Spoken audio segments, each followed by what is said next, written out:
Assalamualaikum warahmatullahi wabarakatuh. Perkenalkan, nama saya Maiza Putri Ancana. Saya dari Prodi S1 Administrasi Publik dengan NIM 2509632011015. Saya berasal dari Universitas Muhammad Nasir.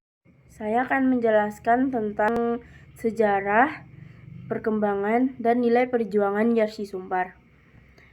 Yarsi Sumbar dibentuk pada tanggal 31 Januari tahun 1969 atas prakarsa tokoh umat yaitu Muhammad Nasir.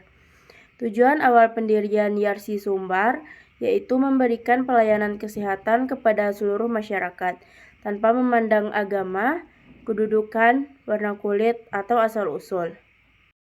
Rumah sakit pertama yang didirikan oleh Yarsi Sumbar yaitu Rumah Sakit Ibnu Sina Bukit Tinggi yang mulai beroperasi pada tanggal 30 Oktober tahun 1969. Setelah berkembangnya Rumah Sakit Ibnu Sina Bukit Tinggi, Yarsi mendirikan beberapa rumah sakit di berbagai wilayah di Sumatera Barat. Di antaranya yaitu Rumah Sakit Ibnu Sina Padang Panjang yang mulai beroperasi pada tanggal 3 Juni tahun 1971. Kemudian Rumah Sakit Ibnu Sina Padang pada tanggal 30 Mei tahun 1972. Kemudian Rumah Sakit Ibnu Sina Payakumbuh pada tanggal 3 Oktober tahun 1972. Kemudian Rumah Sakit Ibnu Sina Simpang 4 pada tanggal 5 Juli tahun 1975. Kemudian Rumah Sakit Ibnu Sina Panti pada tanggal 10 Oktober tahun 1978. Jadi, sejak akhir tahun 1960-an, Yarsi Sumbar telah aktif mendirikan jaringan rumah sakit Islam, memfokuskan pada pelayanan kesehatan bagi masyarakat di Sumatera Barat. Seiring berjalannya waktu, Yarsi Sumbar berkembang tak hanya sebatas sebagai penyedia rumah sakit, tetapi memperluas aktivitas pendidikan kesehatan dan pengelolaan wakaf. Pada tahun 1989, didirikan Sekolah Pendidikan Keperawatan di Bukit Tinggi. Kemudian 3 Januari tahun 2000, statusnya menjadi Akademi Keperawatan. Selanjutnya pada 18 Juli tahun 2008, Akademi berkembang menjadi Stikes Yarsi sebagai sumber program studi D3 Keperawatan, S1 Keperawatan, dan D3 Kebidanan.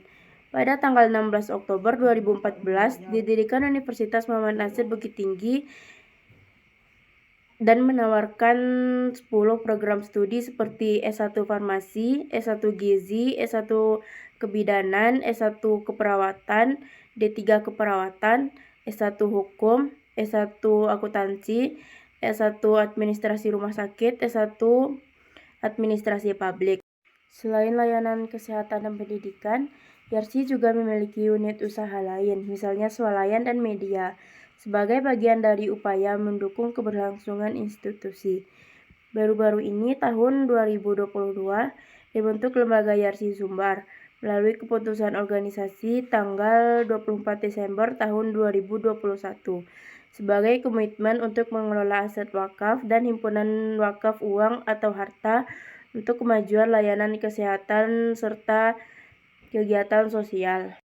Pada tahun 2022 sampai 2023 melalui lembaga wakaf, Yarsi Sumbar menghimpun dana umat untuk membangun atau mengembangkan rumah sakit, terutama Rumah Sakit Ibnu Sina Padang Panjang, sebagai bentuk dakwah sekaligus pelayanan nyata.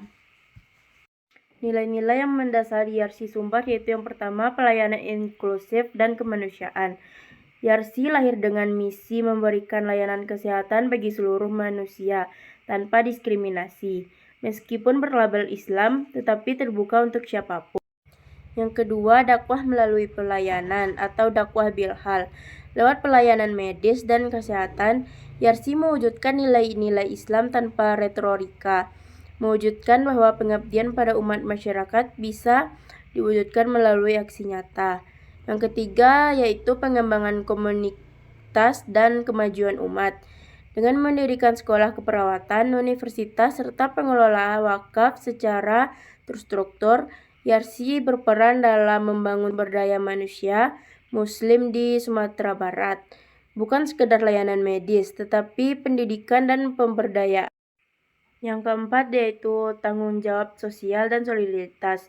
Misalnya melalui penyaluran zakat, infak, sedekah di antara karyawan dan institusi YARSI untuk membantu masyarakat terdampak bencana, keluarga kurang mampu, pendidikan, hingga kesehatan. Yang kelima, optimalisasi wakaf dan aset umat. Dengan lembaga wakaf, YARSI menunjukkan komitmen bahwa aset, wakaf, dan dana umat bisa dikelola secara transparan dan produktif untuk kebaikan jangka panjang masyarakat luas.